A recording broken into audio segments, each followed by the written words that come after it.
That's like doing a shout out of your family or something. Yeah. No. Okay. Good evening and welcome to Real Talk Live. If you're joining us for the first time, my name is Colanda. Oh, this is Stanley. I'm sorry. Oh, Jesus. Y'all see know what I have to go through. If you're catching us for the first time, we provide a platform where we talk about everything culture, society, church at the intersection of our faith. And tonight our Ask the Pastor series continues, and one of the Real Room's favorites is returning tonight. You guys have asked, we have delivered. And Pastor Randy Brown is back in the Real Room with us, and this time he brought his beautiful wife, Lady Brown. It's not, we told Pastor this last time, there aren't a lot of first ladies. I don't even want to call you first lady. There aren't a lot of pastors' wives who are actually sweet. Hello. That's one thing, but then to be nice in church, outside of church, is pretty. So you're one of a kind. Thank God. It's true though. She's a sweetheart. That's true. Sister Brown. We can't say that about a lot of them. No, we can't. Ooh, I guess that word real is emphasis on real. Oh, yeah. And I mean, approachable. And I mean, if you see in the store, she'll speak, you know, because I know one won't, but she'll speak. I know someone. What? I know a few that won't. Well, help us, Jesus. So if y'all are looking for a great example of what a lady of a church or a ministry should look like, look at Sister Brown. Sister Brown. You're absolutely right. We don't say that about a lot of them. We don't. We really don't. Well, thank God for you all. I thank God for what you're doing. I thank God. Really do. Thank God for y'all. Love all of you. Love you They both. saying, everybody agreeing with us in the comments. They saying so true. Okay, so let's get started. So I'm gonna jump on out there, and I told Stan I thought this would be a good topic because so as believers we already know God's design for marriage, what that looks like. But what I thought we should take a step further is there a certain thing like if it doesn't fit the original mold, you know, we had Adam and Eve and they had children. So is there family outside of that original mold? Specifically, I have had women ask me if there was anything wrong. They were like, Glenna, you know what? I am tired of waiting on a man. I don't know when he gonna come, but I am ready to be a mother. I'm gonna go to the sperm bank and I'm gonna look through a book and I'm gonna find what I need to find so that I can start a family. And so I guess I just want to start there. Are those types of, okay, we'll start by asking the question, what is God's idea of family? What is his idea? Answer that, preacher. Well, you know, his original blueprint was a man and a woman. And it goes to the threefold cord, not easily broken. It goes, you know, man, woman, and God wrapped around the two of them. So that really was his concept of a husband and a wife.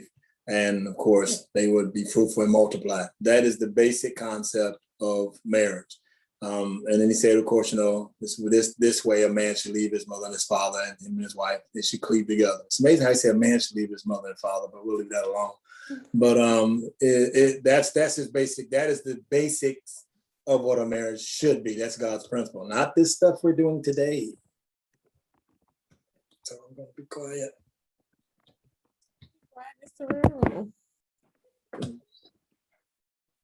Yeah. Oh, you want me to? So I'm gonna be on mute all night. I'm gonna let y'all do all the talking. So I'm just y'all here. First of all, thanks, but I'm gonna be. Go ahead, sister. I think you all are wiser than you give yourself credit for, because although you're not married, well, Colanda is married, and but both he's married to Jesus. Yes. But yes, I think a lot of us have been faced with this in some form of fashion, even if it's just our friends, like you said, Colanda, being talking to us about it. It's a real topic and it's really going on. But I think that the Bible says not to forget the old landmark.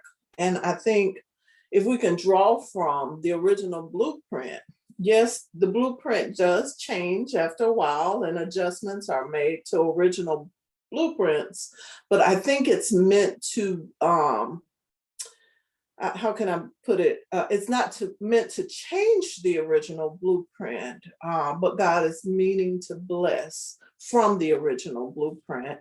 The first thing I thought of, and I'll be honest, when he told me, I was like, did you really tell him yes? Did you? What are we gonna say? Listen, I'm old school in this sense that, you know, marriage is between a man and a woman. It's not between a man and a man, and not between a woman and a woman. You don't have to like me or agree with me. I'm just gonna give you what the Bible says. And so I believe in that conventional sense of what marriage is. Now, family is a different entity. You know, Hillary caught on to something. She said, you know, it takes a village. Now that I agree with in that sense, because, you know, growing up, it takes an extension of just your mother and your father to be a family, because I can think of several dysfunctional families in the Bible. And so that's why I say, you know, the extension of family is not just your mother and father, because your teachers play a big role in your development. Uncles and aunties help raise kids. And a lot of us, well, not me in particular, but several of us was raised by grandparents, you know. And so, you know, the grandparent that had the jelly in the freezer and the cabinet, and you had the little gray stuff on top, and, you know, that kind of grandparent. That's how we was raised. That's how some of us was raised. So, but family, the extension, the definition of family has changed. And so I don't think it's just, now marriage definition, we're in America has tried to change it. You know, in the world, we tried to change the definition of family, but God's biblical definition has not changed. So concerning her question that she was approached with, I have, so once we started talking about this earlier, there's so many different dynamics, and you can't be locked in, because a lot of us from the church too are locked in with only seeing it one way, and that's it. And because of that, there are husbands and wives that are childless. And we were talking, you know, are you against IVF? I'm coming from a nursing perspective. I'm coming from a mom perspective too, because we can say, don't have children out of wedlock, don't do this. This is what the Bible says. And yes, we are to preach the gospel and spread the word. Now, the reality of it is, I heard, I think it was Bishop Jakes the other day said, God will give us the tree, but then what do we do with the tree? God gives us wisdom and things to do with it. And I thank God for medicine all the time, and the technology that we have, and the wisdom of men. Honestly, we don't come from the typical family structure. I was a child born out of wedlock. Did God curse me because I was born out of wedlock? No, I'm loved. Matter of fact, I learned God to be my father foremost. Was it easy? No, it wasn't. It wasn't easy for my mother. So, and I said that to say this, I can go on about the medical aspect of it and the mom aspect of it, but I think God gives us his perfect will and his permissive will. And once we tap into that permissive will, we also count up the cost of the permissive will. But I think in his perfect will, there's an abundance of benefits, just like there can be some benefits with his permissive will, but we have to be careful in bending that permissive will and stretching it out a little bit too far. Well, and so we're talking about marriage, or we're talking about artificial insemination. Are we talking about marriage as family, in which capacity? Because just to get biblical, you know, the Bible says that when Onan wasted his seed on the ground, I knew you were gonna say that. I knew that was gonna be the scripture. He died. God told him to impregnate so when he spilled it on the ground. He spilled his seed on the ground. God does not like seed wasted. Now let me go get really biblical. Parents are overrated. Parents are overrated. Why, Pastor Brown, would you say such a thing? Why, Pastor Brown, would you say such a thing? Well, because in the book of Jeremiah, when God told Jeremiah, he said, before I formed you in the belly, I knew you. At no time did he ever mention his mother and his father. Oh. At no time, read the text. No time did he ever mention his mother and his father. See, it does not matter how you got here. God just wants you here. And so that's what we miss sometimes. Go read the text. He did not mention his mother and his father at all. They were like actually an afterthought. God was telling him, this is about you and me. He said, before I knew you, I formed you in the belly. He said, I don't care who your parents were. I don't care if you were conceived through, and we may not, and I'm saying kids are conceived through rape. Kids are conceived through ungodly means and methods, or we perceive ungodly methods. But guess what? That didn't matter to God, because God knew that no matter what dysfunction a child was brought into, that once they come to the knowledge of who who he was, his promises will always override whatever dysfunction that you and I are always born into, because we aren't born into perfect situations, most of us. But that's why I say, don't get me wrong, parents are needed, but don't get it twisted. Don't think you can't accomplish what God has called you to accomplish just because you're a single parent, because there's single parents all through the Bible. God was a single parent. He only had one son. I'm just telling y'all, don't look at me like I'm talking crazy. That's true. He had one son. That was it. He had one son. So I don't begrudge. Actually, people I have respect for is actually single mothers. I respect them immensely, because my mother raised 5 kids. My mother raised 5 kids on welfare, and all of us turned out pretty darn good. So I've learned that, But if we asked your mom, that's the mom's perspective of me, having to raise children by yourself. It sounds great, and babies are so cute. Oh my God. Yeah, but they grow up to be teenagers. Yeah. Oh, my bad. I'm sorry. I had a moment. Excuse me, y'all. Excuse me. I had a moment. Babies are cute, and then they get those terrible 2s and 3s. No, that's and not. then teen years. I can deal with all that till you get about 13, 14 on into there. Then they get to be 20 something. Then they revert back to not wanting to deal with the responsibility that they was begging and pleading with, and asking, I can't wait to get out your house. Then when they get out, they want to come back in. So I mean, I just think that being a parent, I really do believe that the best situation is to have a balance. You want a balanced family. You want a mother and a father, if you can do that. But if you can't do that, we're not going to send you to hell. That doesn't make you a bad parent. That doesn't make you a person that's inadequate in any way, shape, or form. Truth be told, Hagar was a side piece, and Abraham hollered at her because Sarah told him to, and he went on and knocked her off. And then all of a sudden he looked up. She ended up pregnant. Now she done kicked her out the house. The woman sitting up there by a cactus, and the baby, she done sat the baby over there under a bush. And I'm just saying, if you read this Bible is full of single mothers, full of dysfunctional families. But through it all, the one common thread through all of it is God. That's good. I like that we began with making a distinction between marriage and family. For people who think that in order to be a family, that there has to be married people, but there are, like you mentioned, some people are born in non-traditional ways. So I'm thinking about the people who,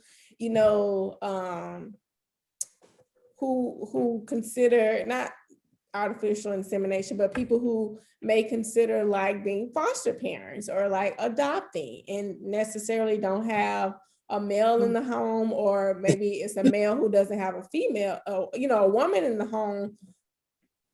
Do we have to be married to be parents to intentionally start families? Like, I know, like if we're with somebody and then oops, we had a baby out of wedlock, but is it okay for us to be intentional about starting families in unconventional means?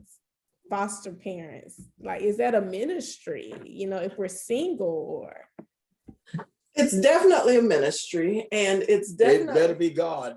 It has to be God, and it's really important. Even in marriage, let's back up a little bit. Even in marriage, you want to make sure that's the one God sent you. And you want to make sure before you have kids that you have agreed and talked about having kids, because we decided to have 2, and we ended up with 10.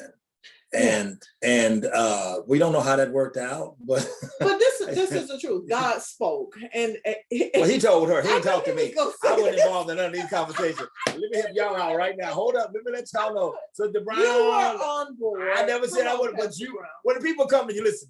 Hold up. I need y'all to hear me. When somebody come to you and say the Lord said, you're not gonna sit there and argue with them. That's like arguing with God. So she was like, listen, I had a dream and the Lord spoke to me and we're supposed to adopt these 4 siblings. So these 4 siblings showed up on the news and we researched them and did all this stuff and everything and dug into it and prayed about it. And so we did adopt 4 more. So, but this is the thing. Has it been easy? No, it's been really, really not just because we don't want to. Easy is not the word, but we were foster parents because we had to do the foster parent thing to a degree for that, and so we did. That's what we were going to do first.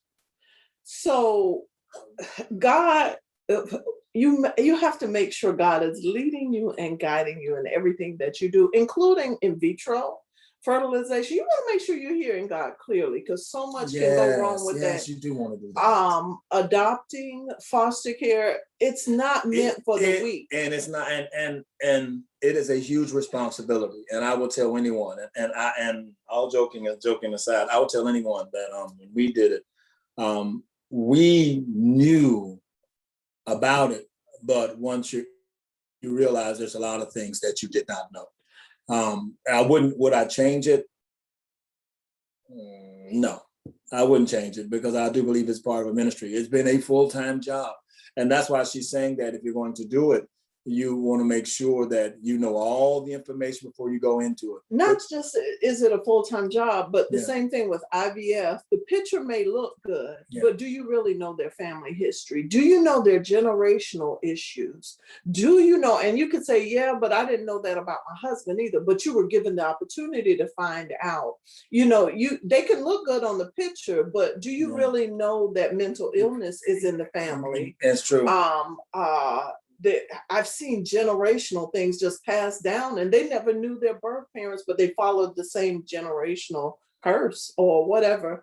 But I will, you were going to say something, Richard. No. I will say, I could always go back to God in the difficult times and say, God. Or just blame him. I mean, you could go back to God and just blame him like, they did in the Bible, the woman you gave. Well, that's what I go back to God and say, well, God, you gave us the family and the children that you gave us. So Lord, order our steps, direct our path. But we say that in husband and wife too. I'm like, Lord, this is your. But when you saw me, you had to have all this stuff. We've had this discussion so many times. When she saw this, she had to have all this.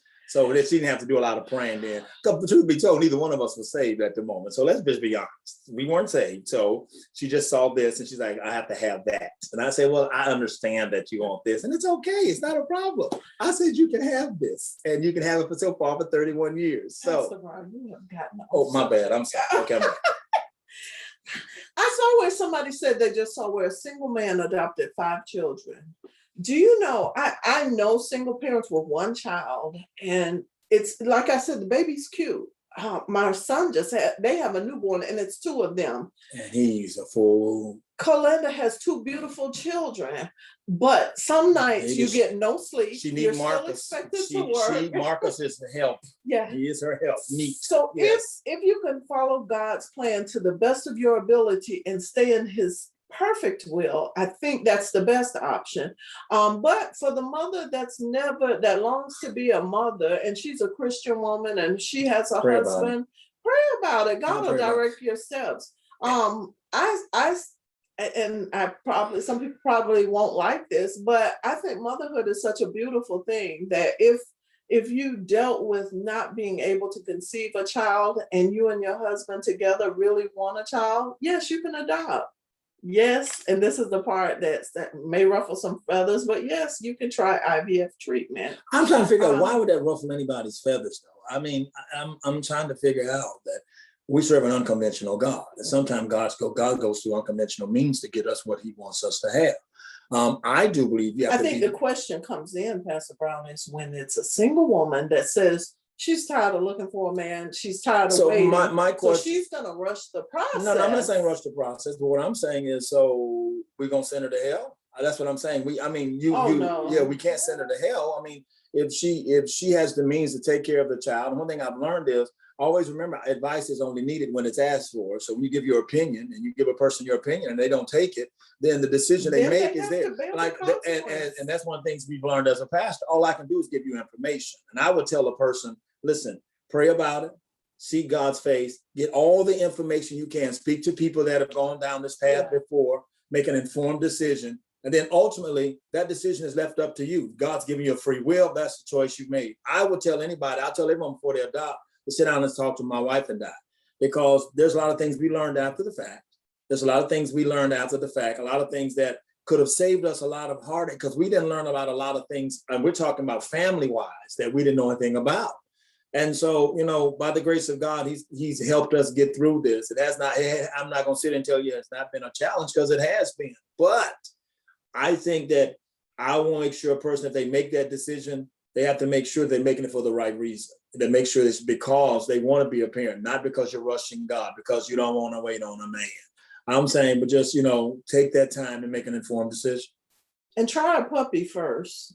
See how you do with a puppy before you just go out and select a frozen embryo. Maybe you know why she's saying it too? Because guess what? When that puppy grow up, you can't go out of town. Someone has to keep it. Somebody has to take care of it. You have to house it. You have to clothe it. You have to feed it. You have to pay doctor bills. When our dog got congestive heart failure, you had to pay $3,000 for an air conditioned room so he could live. Now, Pastor would have paid that $25 and told him to put him to sleep.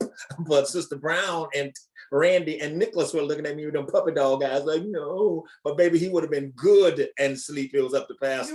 You were good father. I'm still bitter about that $3,000. I feel some kind of way. I'm gonna let y'all know he that. lived what, about 10 more That years? ain't the point. He could have got up out here early and I could have kept that $3,000. That's a different story. That's not here, not there. That's not part of the conversation. Well, get you a dog first. Yeah, get your dog, get you a Rover. Get you one of them dogs at the, what's that is down there, the dog pound, the pit, the dog place. Get you one of them. Get you one of those. Got a little mange and stuff. Get you one of them. That'd be good for you. I think you all are teaching tonight that in making decisions that we need to count the cost. Like the Bible tells us, a good builder counts up because when you get ready to go to a fight, you need to make sure you know who's at the fight. You need to make sure you're prepared. And I think perhaps our generation doesn't look at it that way. And I did tell the women who asked me that I have a partner, full-time husband, and we only had Makai, and it was hard. And, we were like having a hard time. And now we have added someone else to our family, and it is still hard. It doesn't make it any easier that we already had one, because there are two different people. And so I gave the same advice that as much as you can, get you a partner, let the Lord send your man so that you can have some help. But I also know women who were married and were having a difficult time getting pregnant, and they used the IVF process and had a healthy son, and just recently gave birth to a second one. So you have to, like you all are saying, you have to pray about it and see if it's the route the Lord wants to take you, because of all the costs that are associated, the literal costs, and then the health costs, the emotional costs.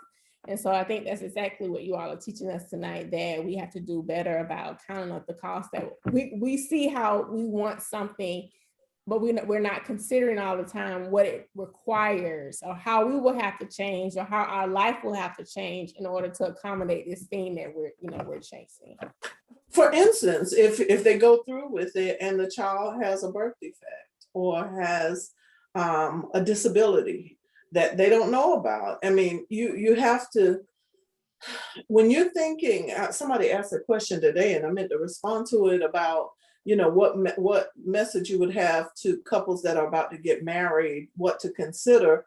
And the thing is, you have to think down the road, what if that child has cancer? Will you, sure, you can say, God will give me the grace to it, but have I set myself up to a place, do I have a stable job for right now? We know that God can keep us, God can strengthen us. We know that God can heal, but you have to think worst case scenario as well, because it can happen. Are you prepared to deal with worst case scenario? For instance, how I would respond to the question about husband and wife, what? I remember seeing my mother go through chemotherapy. She lost all her hair. And I remember seeing my dad taking good care of her. And I was looking at him one day and I was like, I bet you he didn't think he would have to do this. So old in age and he's frail and here he is having to take care of her, but he did a good job, but I was an oncology nurse for several years, 20 something years. And there's a lot of people that walk away at that needed time. They'll walk away, they really step away, but they bail out and they just give up. So are you willing to go this route and stick it out with this child all the way? Kalanda, you said something. You said our generation. The Bible says in the multitude of counsel, there's safety. Mm-hmm. I think that one thing is that if you're the smartest person in your circle, get a new circle, because you've got to have people in your circle that can bring varying viewpoints. And that's why I thank God for being married for 31 years. She's always called me out on all my stuff. No matter what it is, she's always called me out on it. She don't give me a free pass for nothing. But I know I need that. I'll be honest with you, I have to have a strong woman in my life. That's the way I'm built. And so I need that. And so I don't get upset by it. But you have to have people in your life that's going to give you the truth. And you've got to have people around you. If you've got every young person around you telling you, oh, you should go do it. That's frightening, but you've got to have people around you that say, you know what, may want to sit down and weigh up the cost before you do this. You may want to count up the cost. You may want to sit there and consider, as they say, take a sheet of paper, write down the pros and the cons of a thing. And so I think that's really important that as young people and even as old people, you need people around you that have varying voices in your life, because they'll keep you balanced. They'll help you make good choices and good decisions. Because a lot of times we get too emotional about things. And, I hate to say this, but there seems to be a new thing now where women are now getting to the point where they're on this biological clock. I got to be married. I have to be married by this time. I have to have a baby by this time. But, I'm not saying you got to be Sarah and get up in your 90s and have a baby. But what I'm saying is that God is still able, regardless. It doesn't make a difference. He is able. And so that's part of the maturation process. And sometimes maybe you don't have it because one thing I've learned, that everything God has for us in our life has already been designed, set up. And the thing is, whatever he has for us, maybe it's because we're not ready for it. Being a parent is you have to be ordained to be a parent. Amen, somebody. Lord help us. You got to be ordained to be a parent. You have to. I know we don't understand that. He ordained marriage, but you have to be ordained to be a parent, because you got to have the right temperament. That's why a lot of times kids are being abused and mistreated, because everyone, just because you can have a baby does not make you a parent. Ooh, and just because you have to be, is being a mother and a father. I was terrified of being a father. I was terrified of being a father because my dad abandoned me, or so I thought, abandoned me when I was about last time I saw him, I think I was 7 or 8 years old, I think 6 years old. And so for me, I was terrified because I was like, oh my God, I have no clue, don't know what I'm doing. Oh my God, what is this about?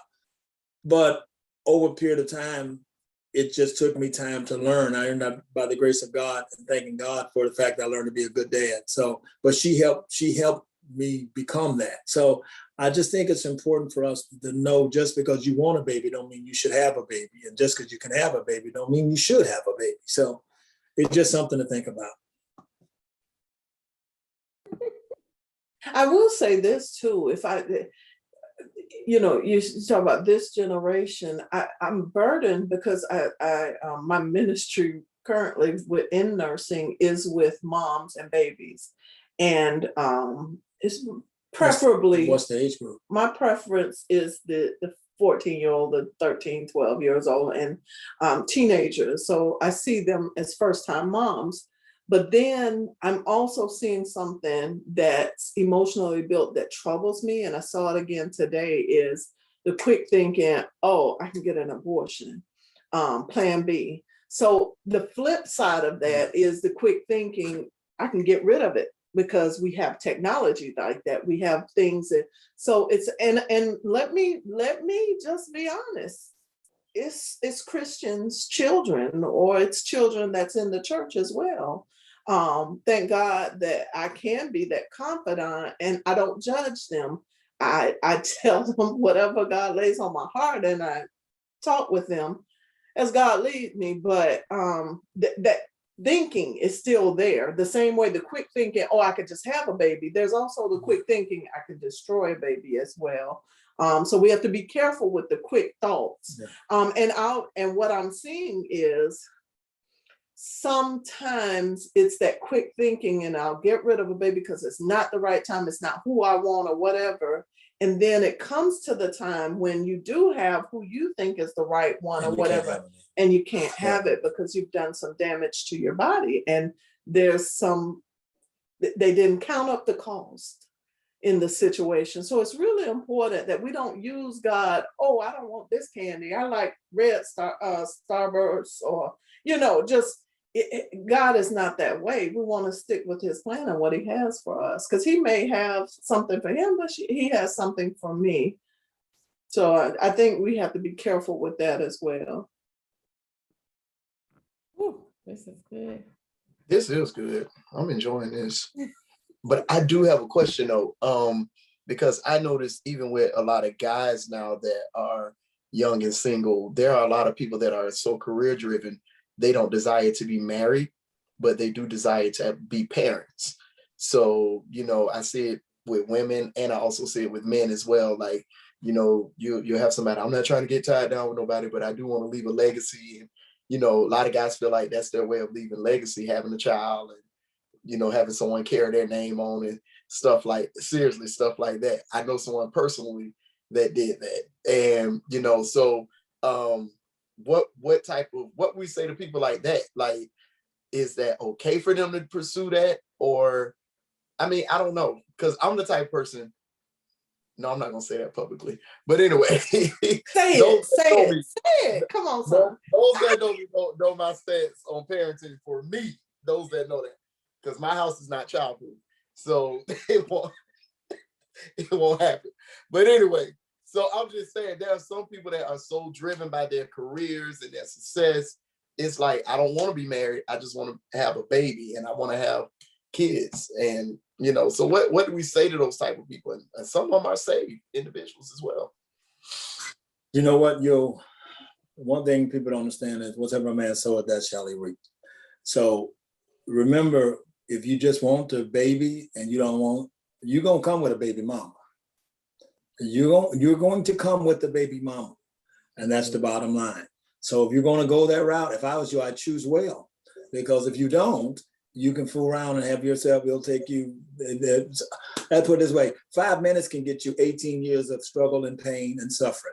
And so it's extremely important to know, me personally, I never wanted that for me. I never wanted that because I understood. You counted up the cost. Yeah, I want to count the cost, but I wanted to be active in my child's life. I didn't want to be a sometime dad. I didn't want to be there. And so for me, I believe this, to me, that alone tells me your maturity level right there. Because you're talking, you just want to have a baby without a wife. That tells me right then and there that you're not really ready to be a father. Because what you want to do is, that means you still want to be able to live your life, have your baby doll to go play with. And then when you're done, send her back to the mama, then go back and live your life. And you want the best of both worlds. So to me, that's a cop-out. I don't care what you say, that's a cop-out. Because one thing about real men, regardless what happens is if they have, however we live, once you're a father, you take on the responsibility of being a father. You don't duck it, you don't hide it, you don't sit there. That career becomes something now as a means to help take care of your family, your child that you brought. So I think, to me, you saying you just want the baby and you don't want anything, you don't want the baby, you don't want the wife, then basically you're telling God, you know what's best for you. God, what you want for me. Let me pick and choose. And so I think personally, my personal belief is, I would tell any young man, don't do that. I would tell, all my sons, I've always told that. Now, I always tell people when I go see my son, I go see my son as the father. I don't go there as the pastor. I go see my son as the father, because I go see him as a father, because the pastor the pastor be looking around like, okay, what's going on? So I go over there as a father. I go over there as a grandfather. I go over there to see my grandson. I don't care about nothing else but checking up on Junior, and that's it. And the reason why I say that is because I still have certain values that I stand on as a man of God. And so there's certain values I believe in as a father. I don't believe just because you come from a broken home, you have to have a broken home as far as relationship with your kids. I think that that's an intentional cop-out by a man to say, I just want the baby. And then, what are you going to do with the woman? She's good enough to sleep with, but she's not good enough. She's good enough to be the mother of your child, but she's not good enough for you to be with. Now, we understand circumstances happen. But that's to me, that's a cop-out. That really is, because like you're saying to me that I just want to be a biological sperm donor. That's it. Then I want to go on about my business. That's basically what they're saying. One thing that grieves me, and it really grieves me, grieves us, is so many people have seen such a bad image of marriage in so Amen. many ways, Yes, and Lord. married couples have portrayed such a bad image, or things have happened and it's just rubbed people the wrong way. But marriage has gotten a bad rap.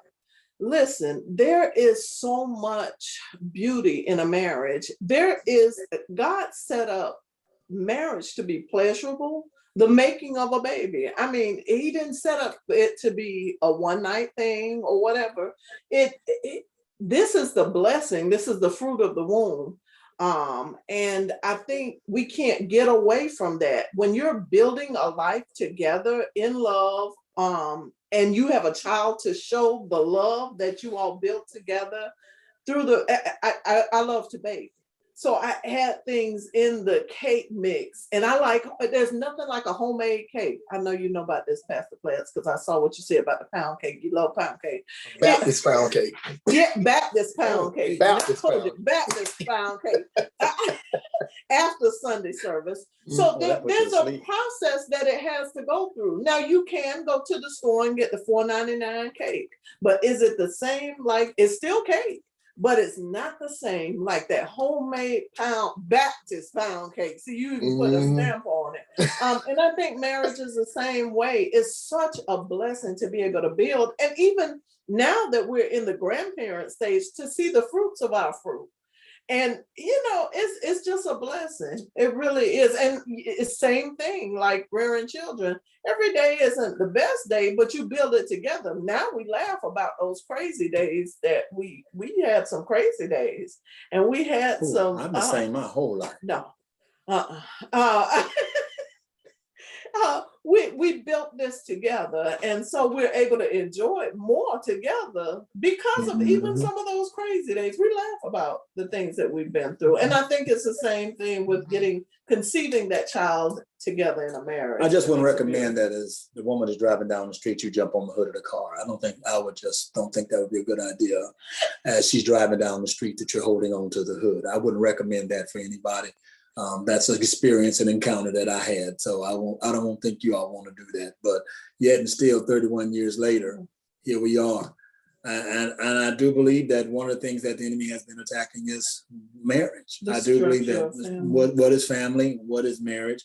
He's tried to devalue the father's role in the child's life. He's tried to act as if a mother's not important, not necessary. Or that a man is replaceable. Yeah. I don't need you. I don't need you. I've seen now where the tables have turned, where women have said that she'll have seveult men, where one time that was taboo. It was. We can blame Beyonce for that. Beyonce started that. Is it Beyonce's fault? You must not know about me. See, it was that song, and now Oh, to the left. To the left. I can have another you in a minute. Okay. I can have another you in a minute. Yeah. So Beyonce is destroying the homes, guys. Yes. Oh Lord, Beehive, don't come for him. Don't come for him, Beehive. Don't come for him. Please don't come for him. Lord help us. But I mean, that is true. I've had conversations with wives who were ready to throw away their marriage, and I would be like, sis, just because such and such got remarried doesn't mean that's gonna be your testimony. Oh, I'm glad you're the truth. You can be single, and sis is still single, and he has remarried. So it's like just going on about his business. And now you got these babies. Like, because you saw this happen for somebody else doesn't mean that it's gonna happen for you. So we can't be so quick to throw, things away. I told Marcus the other day, I'm not leaving until I get everything God wants for me out of this marriage. We take it even a step further. When we were younger, we refused to leave. I was like, I'm not leaving this bed. We paid too much for this bed. Anybody know Pastor ain't leaving his bed for nobody. You can put all the pillows you want down the center of it, but baby, I promise you, ain't nobody sleeping on no sofa. Ain't nobody going to the living room. I'm not sleeping in a recliner. I'm not sleeping on the floor. I am. Put them pillows. I don't know if you've ever been married before. Put them pillows down in the middle of the bed. Keep your foot on your side. Don't even put your foot over here. We all good. Get up, go about my business. Man, ain't no way. We've been married 31 years, and we try to tell couples, listen. I even tried to roll him out the bed one time. I was like, sir. get out, roll him. I'm And not he leaving. get back in the bed. I'm not leaving. Why am I gonna leave my bed?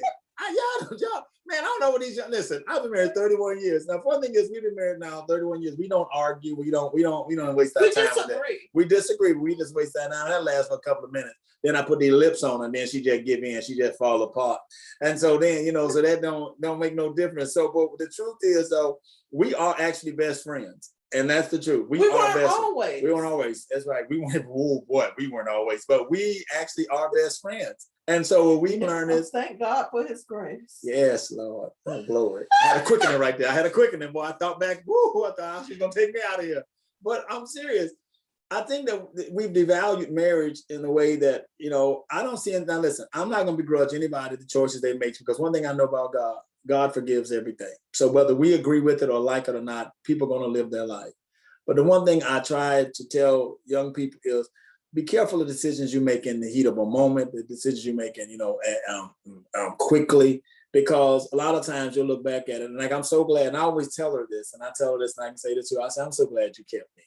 I say, I'm so glad you didn't get rid of me. And I mean that sincerely, because I look back at my life and I was thanking God the other day, because if we would have got a divorce or separated like we started 2 years ago, I wouldn't have been there for my grandkids. I wouldn't have been there. We would have never been able to adopt children. And that was so much of our future would have been. So that's why I say I get it. I understand that sometimes, but I'll tell you. Sometimes you have to, but. Sometimes you just got to wait on God, though. I know it's frustrating sometimes because it doesn't look like God is going to do it.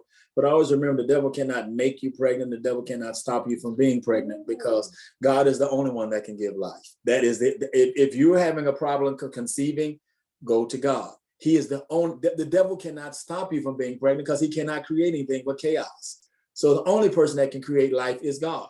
So you have to go to God and say, and God, and sometimes you got to do like Hannah, you got to cry out your soul because you don't have the words. And sometimes you got to be like Sarah. God promised her. You got to know that God sees and God knows and God is able, but don't rush into it. Whatever decision you make, just talk to God about it. And make sure it's not a void that you're trying to fill. Because some of my young ladies, you're broken. And older ladies, and even me, let me talk about me. I remember as a teenager, I had a huge void that I was trying to fill.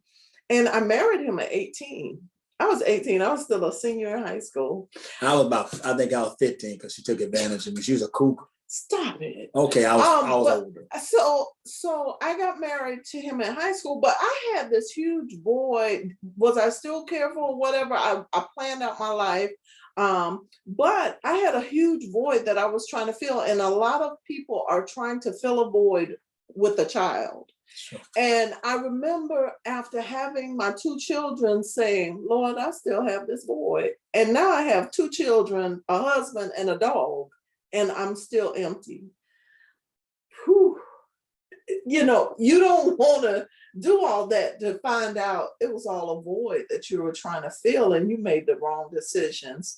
I think it's so important to get that void, that hurt healed, that void filled with the Holy Ghost, all of that, in order for God to do what His perfect will in your life and manifest His glory.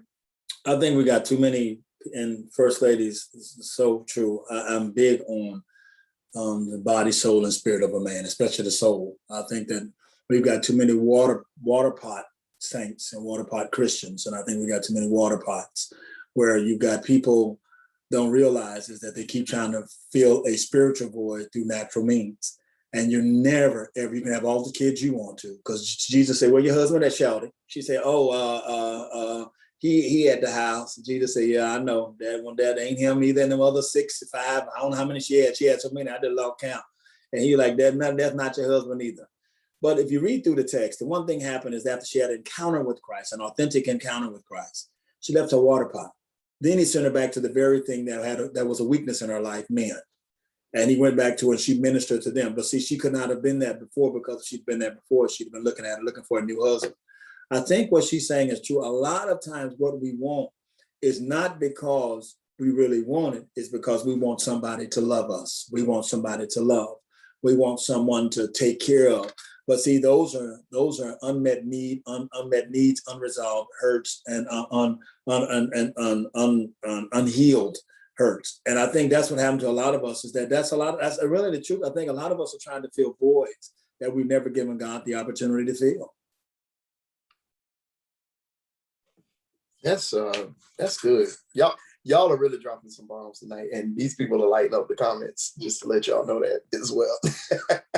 But that's so true, because a lot of people don't realize. I saw somebody make a quote one day. They said, "Babies are the new pocketbooks," and they were making a statement of how a lot of people are just desiring kids because it's now become a fad. People feel like they're getting older, and they're trying to have babies by a certain age group and things of that nature. But a lot of times, like Sister Brown said, it could be that you're just trying to fill a void. And, you need to really see, I would advise that you really seek God to see what that void is that you're trying to fulfill, so you won't make the wrong decision.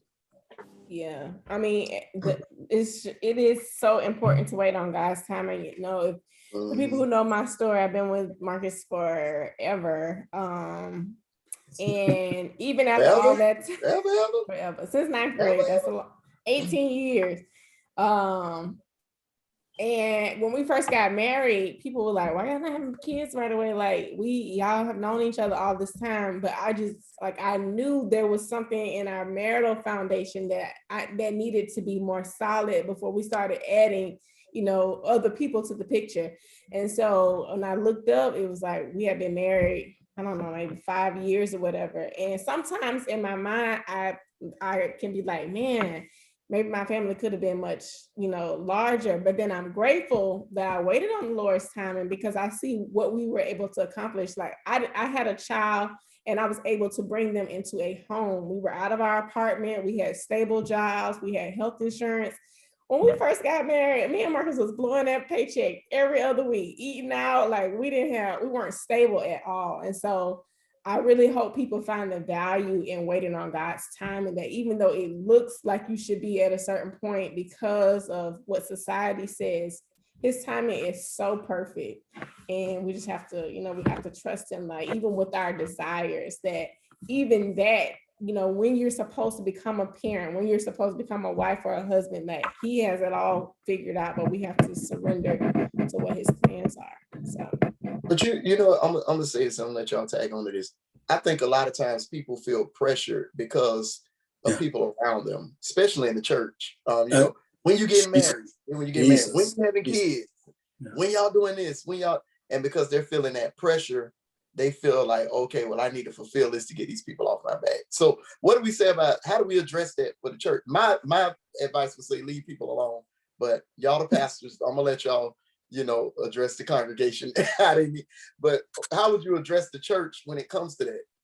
I would say leave people alone. But this is my question. Let me say this right quick, because truth be told, Paul says God would rather you be single. You ain't got to like it. It's just what he says. And if you truth be told, you can be successfully single and have a full life and be happy. It's not up to the church to decide when and if you should get married. And if you don't ever get married, that does not mean, and they kill me because you're a single man and you never get married, doesn't mean you're gay. If you're a single woman and you never get married, doesn't mean you're gay. And that's just a stigma we have. But what we ought to do is allow people to live their lives how they want to. Maybe they see your marriage and that is just not what they want. Maybe that's the blue. I'm sorry, maybe that's not what they want. That's it. Go ahead, sweetheart.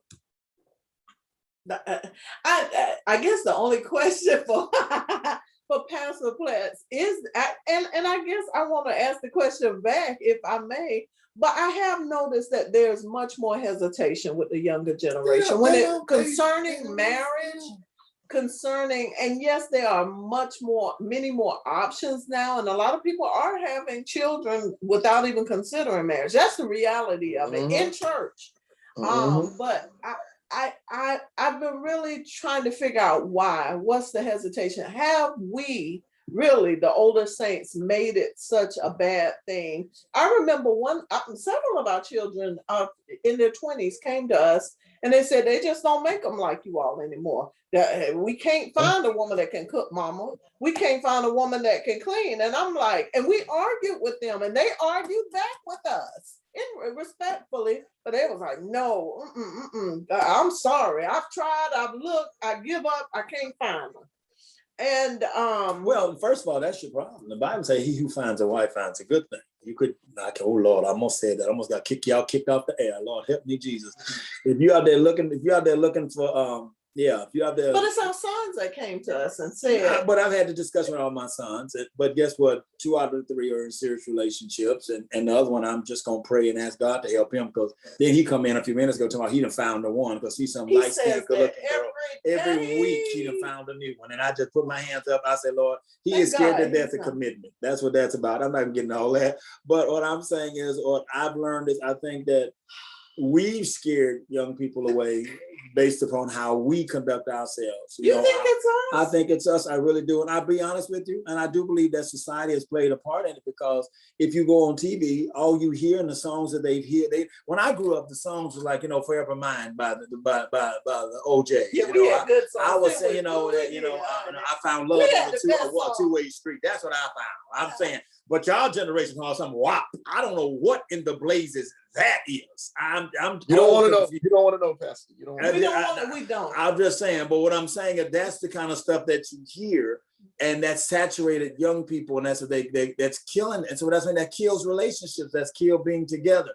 And so now that's think about it. That's what you hear nonstop. Like you say, Beyonce to the left. I mean, she said, I can get another you in a minute. So it's like, well, dang, I can't get my clothes and get out the house, and she talking about. So what I'm saying is, that's the issue that we have, and that's the issue that we have today. I think the environment has been conducive to that. And I just think even if you look at society, like you have shows like Housewives, and none of them are married. So I'm like, how are they housewives if none of them or most of them are not married? What makes you? But that's the thing now. A lot of people are not really looking into marriage because a lot of people don't want to be tied down or make the wrong decision or this and that. So it is a slower pace, but it also, I kind of see it on both ends. It is a slower pace of this generation getting married, but it is also pressure from previous generations to, hey, y'all need to hurry and get married. Y'all need, so yeah. I see better to marry than to burn. That's what the words say. That's what it's saying. It depends on what your definition. It depends on your definition of burn. And some people are on fire and married, and it ain't the Holy Ghost.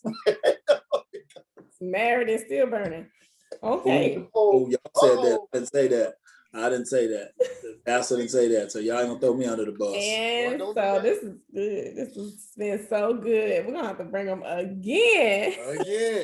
Well, you know what? They have virtual Bible study on Wednesdays. So this is exactly how they are on their page on Wednesdays. So yeah, until we bring them back again, y'all please follow their page and tune into the virtual Bible study. Bless you, Pastor. Can I say this real quick though? For that woman and that man and that woman, that husband and wife that are looking to expand their family, explore all your options. Sometimes it's a diet change. There's so many, the Catholic Church doesn't believe in IVF. They have a whole diet plan to follow. And I actually have seen twins conceive naturally through just following this diet plan. So there's different things that you can do, but explore all your options. It's okay to go to a doctor to see, hey, what's going on, and to see, are my tubes blocked off, or whatever, to see whatever needs to be done, because children are a blessing from God. It's true. And I will say this though, just wait on God. I mean, wait on God. One thing about him, the Bible says that, and we have to understand this. The Bible says that is anything too hard for God? There's nothing that God can't do. And I think a lot of times is that we can't allow society or anyone else dictate to us how we're supposed to live our life. Live your life to the best of your ability according to the Word of God. Or you fall short, He's already put grace in place. That's the way you do it. So try your best. Just do the best you can. My grandmother was 45 when she had her last child. She was 14 when she had her first one, and 45 when she had her last one. And I thank God. She outlived her. I thank God for all of you that want to have kids. God bless you, Sister Brown and Pastor Brown. We're not having any more, and we're not adopting anymore. We're doing grandchildren. We're doing grandkids. That's where we're at. Thank y'all so much for joining us. We really appreciate it. Thank you for your wisdom, your transparency. Thank you so much. Thank you all for tuning in. Don't forget to catch the replay on Saturday. It's going to be on Pure Radio at 4 p.m. or wherever you subscribe to listen to podcasts and or YouTube. It'll be available on Thursday. Thank you so much. This is Lord, y'all got all platforms covered. Oh yeah, we everywhere. We went international. Why don't you throw a big old billboard up? It's coming. You know, It's coming. I thought about doing that for my birthday. Wait, hey, if